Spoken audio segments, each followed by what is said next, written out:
finding the time is really important, but I find it hard to find the time to find the time to study, and I end up studying around from 10 o'clock to 12 o'clock Pacific time.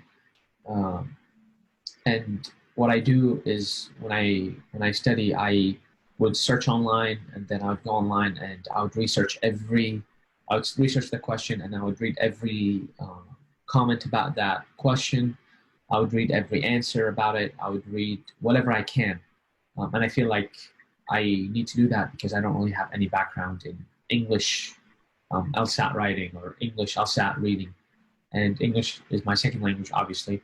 And so I need to improve my skills of noticing these little things that are part of the question.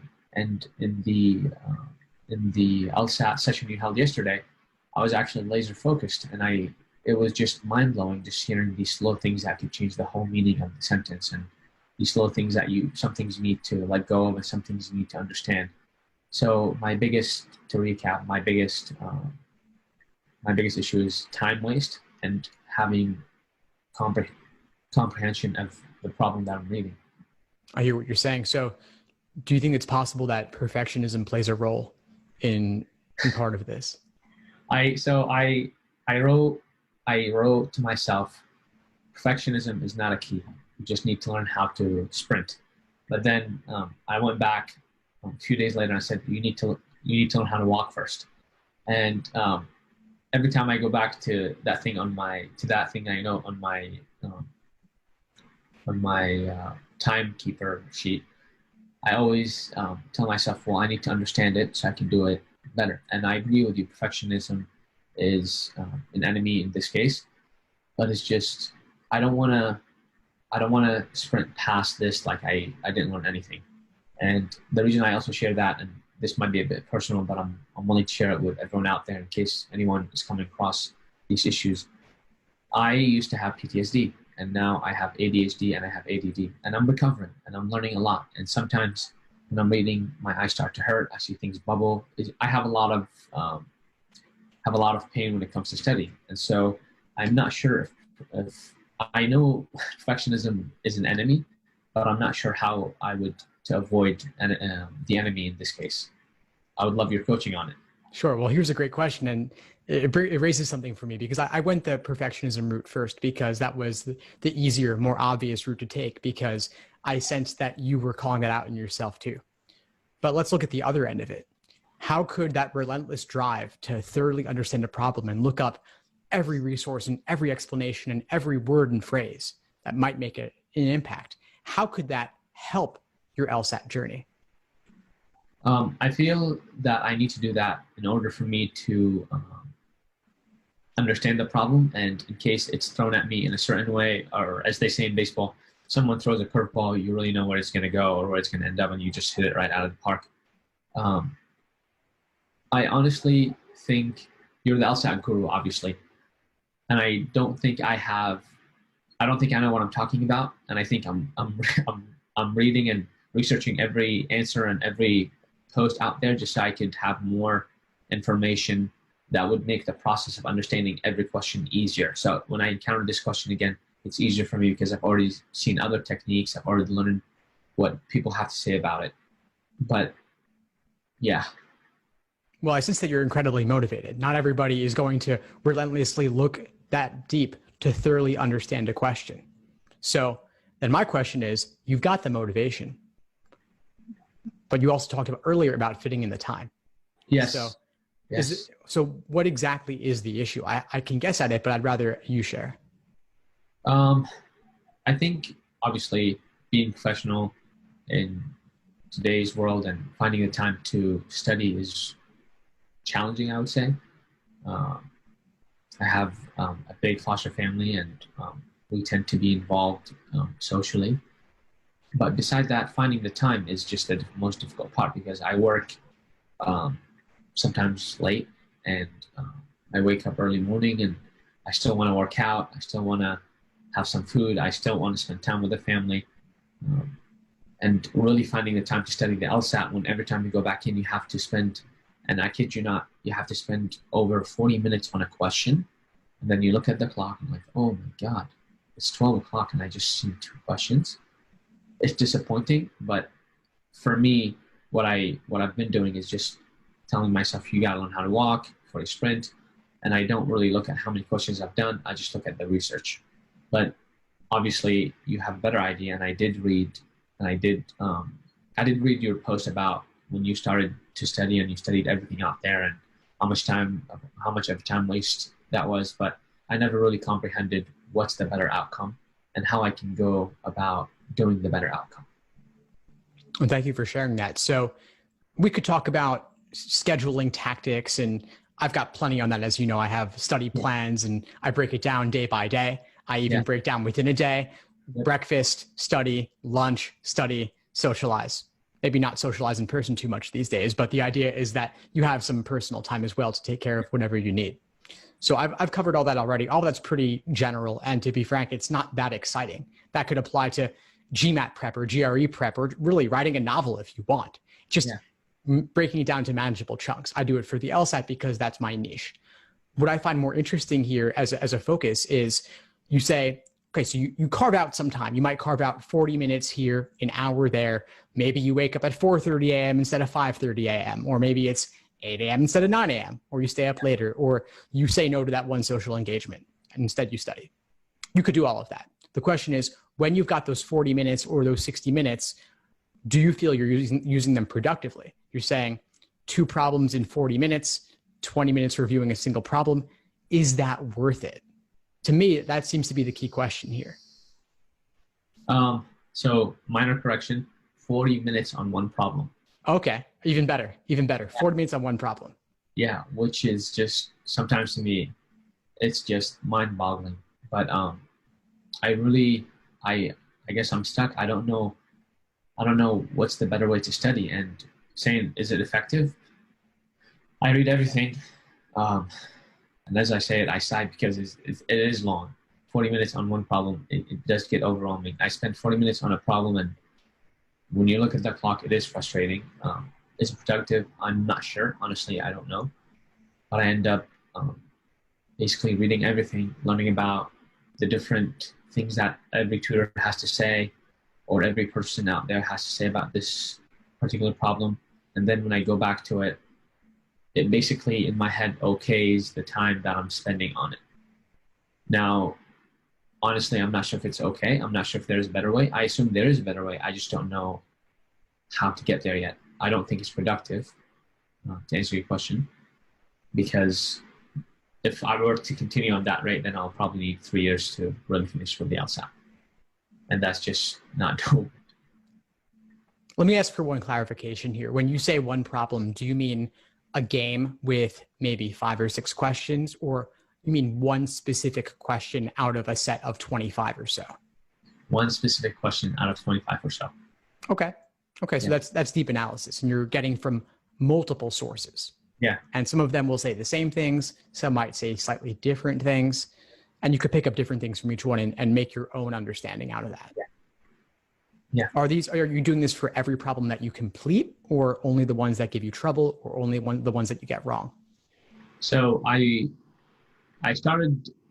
first took an LSAT class when I graduated college, but that class was not productive, and I ended up having to go through some issues personally, and I didn't really find that class to be helpful at all.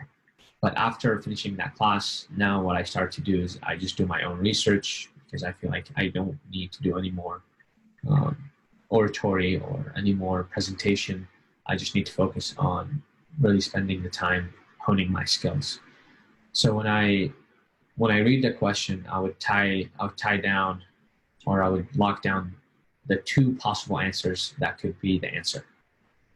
And then I would research the question, and then I would see which answer choice is the right answer. But even after getting the right answer, which I know it was the right answer, or maybe I didn't, I still go back and see why the other answer is the wrong answer. Just so next time I encounter this question, I know what kind of, again, curveball they would throw at me. And that's how I've been doing it. So not just really understanding the question, but understanding the different answer choices that are given.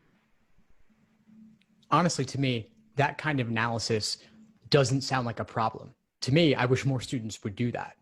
But it's a problem if you feel like it's a problem. If it's a problem, if it makes you feel demotivated because you feel, okay, well, let's say you got, I'll just make up a number here. You got 20 questions wrong on a given exam. If you got to spend 40 minutes on each of 20 questions, that's 800 minutes. That's over 10 hours. That's a lot of time on one exam. So the question is it worth it? How could I do several exams with that level of detail? So it requires changing your approach in some way if that's what you need to feel confident and comfortable moving forward. But go ahead, please.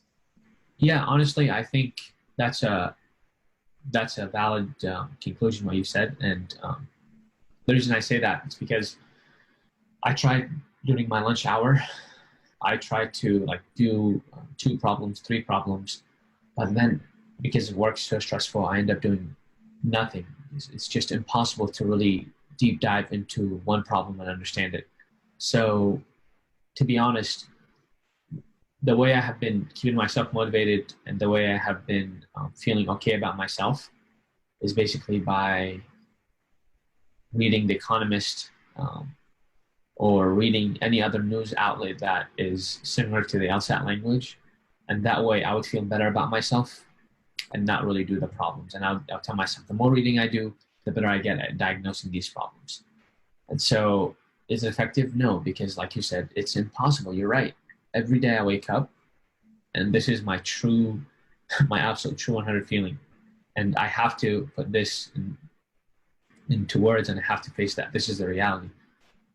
It's going to take me forever to get through the problems. And it's going to take me forever to get through the LSAT. And then the end picture is basically, this is impossible for me to get done with. Why not just quit? And so, yes, I do need to find a better way of studying. Yes, I do need to find a more productive way of doing problems. But I'm just not sure how to get there. Because this is just magnificently time suck, if you may. And it's not really realistic to be studying like that for a year or 2. No, it's not. It's too much, especially when you have other obligations. You're reminding me of someone. First of all, you're reminding me of myself, but you're also reminding me of a friend. This friend, he was a person who liked to collect things. And I think many of us have have that impulse to collect things or to be comprehensive in nature regarding our understanding of something. So it's not just that you want to do 1 or you want to do 5, you want all of them. So this friend, he's the kind of person where he looks up the top 100 movies of all time, and then he has to download all of them and watch all of them and properly tag all the file names and everything and look up all the details on the IMDb and those websites and learn everything he can. Like, to me, that's collecting. And it could be for something that's totally useless, or it could be for something like the LSAT, where there's a theoretical justification for that, where there's 89 numbered exams, there's a handful of unnumbered exams. Let me look up all of them and get all of them and do all of them and understand all of them. And that's something that I personally fell prey to. Luckily, there were only 40 something back when I was doing it, so it wasn't nearly as much of a job. Now there's more than double. But the idea is that if they're out there, I've got to do them. I've got to master them. And that serves you up to a point. It's probably going to get you a higher score than doing nothing, as long as you don't burn out. So what I'm sensing here is that when there's a problem that you don't get, you're looking up what person A says, person B, person C. There's videos, there's message board postings, there's books that contain it. And so if you could look up for one question, get 7 different sources, that would give you the most comprehensive view. Yes. So I'm going to recommend a totally different approach. I'm going to recommend for you a ban on explanations, where for the next problem that you complete that you have trouble with, you are not allowed to look up explanations for them. For the next, let's say the next week, you cannot look up any explanations. Of course, you can look up the answer key and you can try to develop your own understanding of the problem and write it out for yourself and think on it. And you can form a study group. You can connect with a study partner. You can, of course, bring your questions to the weekly study groups inside the course and get your questions and discuss your questions there. but you cannot look up external recorded or written resources. Okay. What outcome would I get from not looking up answers? I think you'll get a deeper understanding because you're not using explanations as a crutch. I'm not saying that's necessarily what's happening in your specific case, but I think it's a possibility that many other students do fall into that trap, where it prevents them from actually developing their own explanation, their own understanding. Because of course, on test day, nobody else is going to be there but you. You're going to have to engage with the problem and analyze your mistakes and figure out how to avoid the tempting wrong answer and how to avoid being discouraged by the unappealing wording of the correct answer. I'm not saying that you need to be on this band forever. I'm just saying for the next week to remove that obligation on yourself to look up all those explanations and see what changes if you only engage in dialogue. Either you're making a voice memo or you're writing it down, or you're coming to class or going to the study group and discussing it there, where you are personally engaged and you are speaking your understanding to better develop it. And then later, after the week is done, maybe you introduce your favorite source of explanations and use only that. Or maybe you use one or two. But after a certain point, it's diminishing marginal returns. That's just my thoughts. I agree.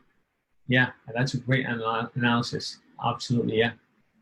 And basically, at the end of the week, I would go back to these problems, understanding what was right and what was wrong and why, or I would just, well, what's the end goal? How would you think over time I would develop the skills to basically understand these problems?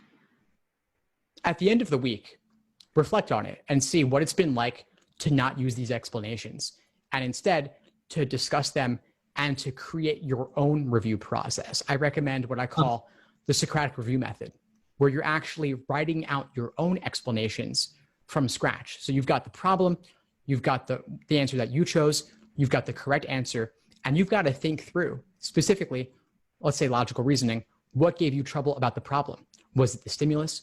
Was it the question stem? Or was it the choices? What about the stimulus made it difficult wording, failing to use conditional indicator words, requiring the contrapositive, using the word unless, a topic that you don't like? It could be any number of things.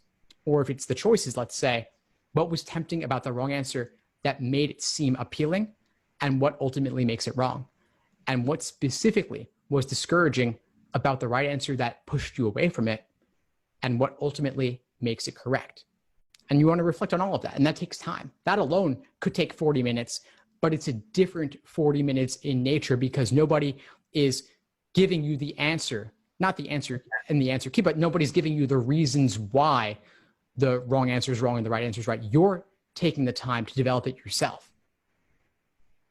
Interesting. So if I encounter a question and I am not familiar with the analogy, my lack of understanding, my lack of not knowing, or my lack of ignorance to better words, basically I would still answer that question to the best of my ability, and then I would later on view the lesson and then learn how these problems are done. You're saying that is more efficient than reviewing every question and then spending so much time, because you're doing 40 minutes on one problem. You can do 40 minutes on one lesson. I'm saying that if you spend 40 minutes looking at explanations, it can feel, for every single problem that you have difficulty with, you can end up burying yourself under a load that is so overwhelming that maybe you'd rather do nothing at all. Or the load becomes bigger and bigger and bigger. For me, I experienced this personally when I record a lot of videos on Mondays, and then I have to edit the start and end times. I have to decide what I'm going to post, what I'm not going to post. And then if Tuesday is busy, then it delays to Wednesday, and then Thursday. And then next Monday, if I haven't done all the ones from the previous week, I've now got last Monday's and this Monday's. Like at the moment, I have videos from 2 weeks ago that I haven't even touched yet. And it's been killing me every day. But there's more pressing things at the moment, so I'll get to them later. But with the LSAT, to bring back to you, if you've got last week's problems and the problems the week before, I could very easily see the same thing occurring. And so I want to remove that obligation on you. And if you are going to spend 40 minutes, let's change the nature of what that 40 minutes looks like and see if that gives you different results. Okay. And how would you overcome the feeling of, oh, I got them all wrong? Well, it's okay to get them wrong. The question is, can you understand why you got them wrong? And obviously, explanations make it seem super easy, Yeah. but they could prevent you from really developing your own understanding and your own style of approach and your own style, way of getting it. And not all explanations are perfect either. And the solution could be, well, let me look at 7 different sources and then figure out what seems best to me. And you could do that sometimes. Maybe you don't need all 7. Maybe 2 or 3 sources or even 1 would be enough. Yep. But my point is that I think you're just putting too large an obligation on yourself. I had a student the other day who said that it was taking her 5 to 6 hours to review a single exam.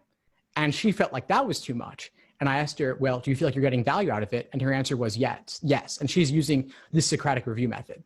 And so for her, I said, well, you know what? It's taking a long time. It's preventing you from doing more exams and more timed sections. But if you feel you're getting value out of it, great, keep it up. But even doing, let's say she's reviewing 20 questions, she still wasn't spending 40 minutes each. Maybe some problems, it's taking her 10 minutes to use the Socratic review method.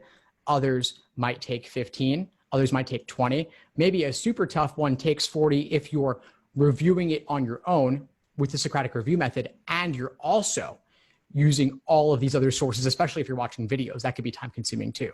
Yeah. So just food for thought.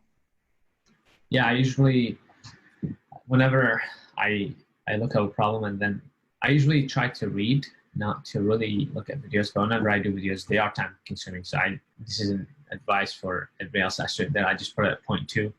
And then the person giving the presentation seems as if they were drunk and they just babble really, really quick, but you get used to it. Yeah, for sure. No, I definitely, I would do that myself. I'll do 1.5x, I'll do 2x, depending on the situation, even just for other things too. That's a useful tip, definitely. And so that's another way to save a little bit of time. Obviously with written, you can scan very easily, but I'm saying that the explanations might be taking you longer than you need. And it also might not be the right thing for you to be doing to get the level of understanding that you're looking for. Yeah. Thank you for helping me get to this conclusion. Honestly, I think in my head, I'm playing this scenario where tonight I'm going to go and get 40 questions done instead of doing 1 question in 40 minutes. I'm just going to get all 40 questions that I need to get done and just continue sprinting until I have to stop sprinting. Awesome. Fantastic. And just one caveat there. I'm saying to not spend quite so much time reviewing, but also to change the nature of your review. So I'm not saying do 40 problems and just move on to the next ones. I want you to adopt a different review method. And I'll send you a link to a video in the course about how to review problems in this style that I mentioned in the Socratic review method. And so maybe you won't have to spend 40 minutes reviewing 1 problem. Maybe you'll do 4 problems and spend 10 minutes reviewing each of those specifically. Or you may just say, you know what? I don't need to be doing more problems at all. Maybe I need to work on foundational stuff too. Maybe there's theory to be learning as well. There's all different ways you can orient your LSAT prep to get different types of value out of it. Okay. Yeah, that's really interesting. Thank you for sharing that. I'll definitely heed your advice and see how it works. And if it doesn't, then I got your email. I'll immediately email you. Definitely, Nor, of course. Before we sign off, what would you say is the biggest insight you got from our call today? I think it's really important to slow down. And I am not a hoarder. I am not a person that likes to collect things, but I guess it's from my background as well. I've always felt undervalued, or I've always had, forget the name of the bias, but it's where you just feel like you have to understand everything out there to not really be in the back of the class, so you can sit in the front of the class. And just going with you about my study method, yes, you are absolutely right. You helped me basically come to that conclusion where this is the reality. You will not be able to continue to stay motivated and to continue to stay productive if you're spending this much time on these problems. And basically breaking it down into why being a perfectionist may be a perfectionist, or why being a person who likes to collect all this knowledge may not be the best thing to do, because even that knowledge itself may not be the best knowledge. your way of basically slowing it down a bit and going through the problems. And at the end of the set, you can go back and see what problems you didn't understand. And these problems that you didn't understand, spending some time on them, but not that much of time, helps you in the first roll when you go over all the problems, helps you build the skills to tackle other problems in the future, and gives you enough confidence to know that you don't need to research every question you don't understand for 40 minutes or more. That's okay to not understand a question. You can go back to it later. But for now, you need to learn how to build these skills. You need to learn how to really evaluate your thinking when you're going through problems, because sometimes it can get to your head, oh, I can't do this, oh, I don't understand it. But it's okay to not understand it, and it's okay to not know it. This is why you're doing it, to understand it, to develop these skills so you can be more productive, so you can be more understanding of these problems. I think that's really helpful to know, and to know that it's okay to not know something. For me, it's not okay to not know something. I need to know everything about that thing that I don't know, which is, you're right, it's not the most time efficient or the most productive study style. And you basically put it in words where slow it down, go through the problems, develop the skills on your own, and then when you don't understand a question, go back to it and see why you got it wrong. And just knowing from a guru like yourself that not every explanation out there is the best explanation, that's very helpful to know, because I might even be, again, not the best advice. And that could even send me back further. And it can hurt the study. It can hurt my habit of trying to learn or trying to gain more knowledge or information about a certain topic. Awesome, Noor. I'm really glad to hear it was helpful. Please keep in touch. And of course, I'll see you in class soon.